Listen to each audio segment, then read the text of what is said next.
It was a late spring evening in our little town. A group of delinquents had gathered to drink a few beers and discuss what kind of stupidness we were going to commit that evening.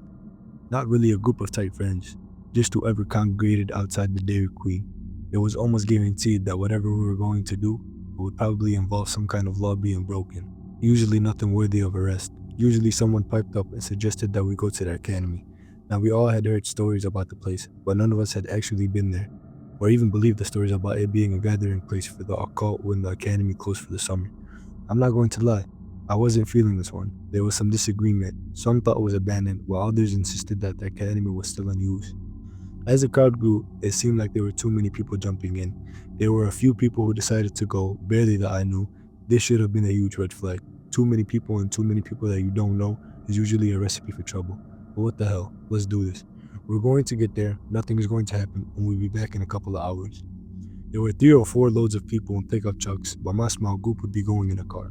Not the best choice for this kind of trespassing. Along with me was my buddy Jess. I had known him for a few years. Then there was Alex. I didn't know him all that well.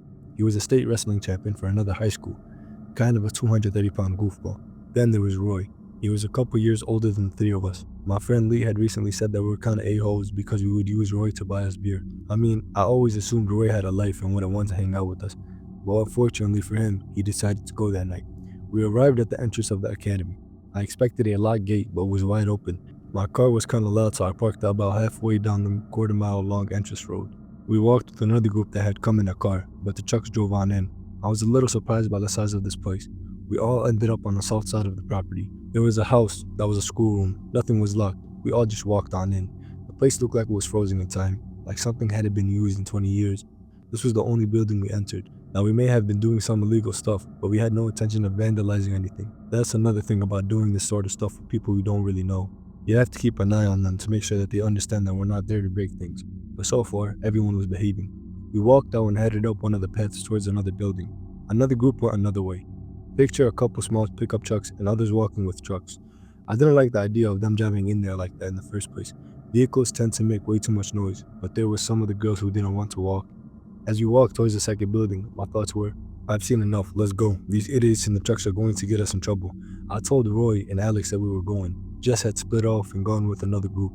As we walked on the path, back towards the main entrance road, I saw one of the trucks flying down towards us. They slid to a stop and told us that we needed to get out. They saw people through a window of the building on the north end. They were all wearing robes in a candlelight building, and they had been spotted.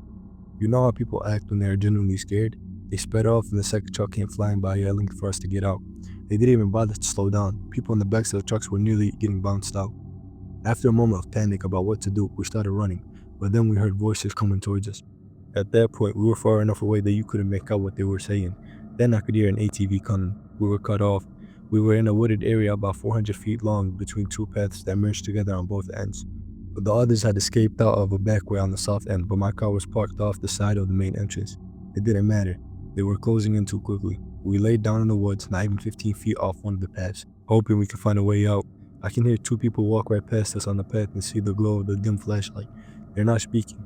I don't even know what time it is, but probably around 10:30 p.m. on a moonless light. It's dark. So dark that you can't even see the 2 other people laying right beside you. I figured if that we went towards the back exit, maybe we had a chance to go towards the car. But then I thought, the cops are probably on their way. Then we heard the dogs. This is bad. Keep in mind, this is a time before cell phones. We were completely cut off unless we can go to the car. But what if they had already spotted the car? We're screwed. As the dogs get closer, I whispered to the others to cover themselves in leaves. The leaves were thick, plenty thick to hide completely. This is when Alex begins to cry. The state wrestling champion, the one that should be most capable of handling himself. I'm telling the guy to just be quiet, but he keeps whimpering about us going to jail. By then, it's pretty clear that they're not calling the police. They would have already been there if they had. They intend to deal with us on their own. I asked Alex if he wanted to die, because that's what would probably happen if they find us. We finally got him under control. We just lay, covered in leaves. Did I mention the ants? Minutes turned into hours. Every time it seems they're gone, you hear them or the dogs again. Other than that, it's near dead silence. All of a sudden, I hear a car start and rev up a little. It's my car. I left the keys in it, so I wouldn't lose them. They got my car, but then I hear it leaving, not coming towards us. Then I can hear it going through the gears on the highway. What the hell? Now I had no idea how we were going to get out. We had no car to get out now. The patrol didn't stop neither. Every few minutes, a truck, an ATV, or people walking with dogs. The dogs got so close once, I thought it was going to step right on us. How didn't they find us yet? I don't know. At what I think was about 2 a.m., I think to myself, if the sun comes up, we're in trouble. The cover of darkness has been the only thing that saved us. At best, we have 3, maybe 3.5 hours to get out of here. But how do you silently get 3 people out?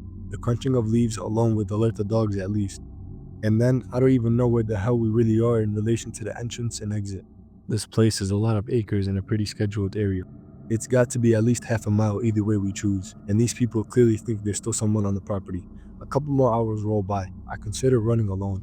I know Roy would follow, Alex would get caught. I couldn't do that to him, but I know it wouldn't be long before the sky comes lighter. A few minutes later, a light rain begins to fall. This is exactly what we needed. The rain will mask the sound of any leaves or crunching. I whispered to Roy that it was time. He relayed the message to Alex. It felt good to finally stand up after hours. I looked carefully to make sure there was no one close by, at least for that moment. We'd have to walk the path south at least 1,000 feet before there was any more cover. We slowly step out onto the path and start walking at a brisk pace. Alex wants to talk. We keep telling him to be quiet. About halfway down the path to the next cover, I see headlights. Oh shoot! We hit the deck in the grass beside the path. It's a small car. It turns away from us, then starts backing down the path. I was momentarily confused. As it backed up at a high rate of speed, I recognized its headlights. It was Lee in his Honda CRX. I yelled, "Lee!" He popped the hatch open and yelled, "Hurry, get in." The 3 of us sprinted down the path. I could hear the dogs again. Then the headlights behind us. 3 full-size adults jumped in the hatch of a CRX, legs hanging out, and Lee sped away. I couldn't believe it. It was so close to dawn. Once we were clear of the academy, we all got out the car. I'm like, "How did you know? How did you find us?" He explained that he thought he had seen my car driving through town late. He turned around and got the car to stop. It was Jess in my car. The guy had gotten out the back of a truck, then came back and got my car. I was mad about that for a long time. He knew we hadn't gotten out and just took off in the only way we had out. Of course, if he hadn't, the car might have been discovered. I still can't believe that he just left us out there, and a chance encounter with Lee was all that saved us. For years, the story got told. Every once in a while, even now, it gets brought up in conversations about the good old days. I never wanted to go near the place again, and I didn't know anybody who ever did. I don't know who the people were or what they were doing, but it completely fit the stories we had heard about the place for years. I don't think I've seen Roy or Alex since later that year. Jess died a few years ago. Lee and I became good friends for 15 years or so, despite him moving away. It's been a couple years now, but every now and then we still get together. This night still comes up 35 years later. This story happened around 6 months ago. It all started at a house party when I was 15, my brother was 11, and my parents decided to take a trip up northern Michigan. One of my mom and dad's old friends had recently moved into a huge house there, in an area where houses were spaced out. My parents were going to visit them and attend a big party with other friends, and they planned to bring us along. The other families were also bringing their kids, so we would have some people to hang out with. When we arrived, only 2 families were there, the host and the other guests. The host family had 2 daughters, both around 8 years old, and the guest family had a daughter around 17 years old and a son, Henry, who was around my age. Before the other guests arrived, my brother, the host's daughter, Henry, and I played Mario Party in the basement. Henry and I hit it off right away, and I learned that he actually lived up north, not far from the host's house. We shared a lot of the same interests and became friends fast. Eventually, more kids arrived, bringing the total to 9 of us, all younger than 14. However, some kids didn't hang out with the rest of us, like a girl who seemed to be around Henry's sister's age. As soon as she showed up, she and Henry's sister started talking and likely already knew each other. They spent the rest of the night with the older moms. By now, it was dark, and we had been running around the house for a while. One of the moms told us to play outside, so we did. We played tag for a bit, but then we had an idea: hide and seek in the dark. There were enough of us that we had 2 seekers. At this point, there were now 10 of us because one of the host's daughter was too young to play outside. But 2 shy, quiet 10-year-old twins joined us. Neither Henry nor I were chosen to be seekers, so we took off to hide in the woods, in the dark, where most of us didn't have phones yet. Genius, right? I hid between a wet log facing it, and Henry was about 15 feet away, hidden behind a tree. We spent the time making each other laugh with stupid noises and snickers. Eventually, we both got caught and started walking back to the house, which was easy to see because it was massive and lit up. We warmed up by the bonfire for a bit since it was getting cold, then set out again to search for the others still hiding. By now, there were only 4 kids left hiding, including my brother. We used our phone's flashlights to search, which gave us an advantage since most of the others didn't have phones. Now let me describe my brother. He was 11, around 5'1", with brown hair and a side part, and he was white. As we searched further away from the house, we began to wonder if we'd missed him. My brother is very energetic, always climbing and jumping on things, so we thought he might have hidden seriously, like under a log or covered himself with leaves.